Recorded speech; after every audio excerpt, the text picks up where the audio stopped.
Goeiedag almal. Kom ons gesels oor die hartsbegeerte uitnodiging van die Here, maar ook 'n opdrag aan elkeen van ons as hy sê: "My kinders, julle moet geloof in God hê." Ons vind daar in Markus 11 vanaf vers 21. En Petrus het onthou en vir Jesus gesê: "Rabbi, kyk, die vyeboom wat u vervloek het is verdroog."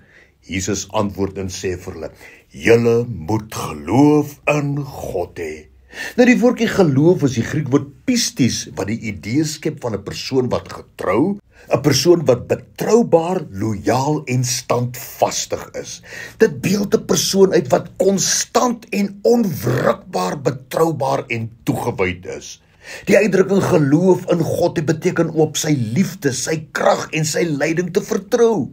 En ja, dit beteken ook om in sy beloftes te bly glo, selfs wanneer dit nie gesien of bewys kan word nie. Geloof in God is 'n oortuiging en vertroue dat hy is en dat hy aktief betrokke is in jou lewe. Geloof in God bied stabiliteit en vrede in die aangesig van al die uitdagings in jou lewe, en wat jou toelaat om selfs in moeilike tye onwrikbaar te bly glo. Julle moet geloof in God hê, is nie 'n eenmalige gebeurtenis nie. Nee, dit is iets wat ons onophoudelik nodig het elke dag van ons lewens. Geloof in God hê dui op sy krag in jou wat aggressief vorentoe gerig is, krag wat nie passief is nie, maar wat altyd vorentoe beer om 'n spesifieke doelwit te bereik. Geloof in God is die uitdaging aan ons om te besluit om in alle situasies te seëvier.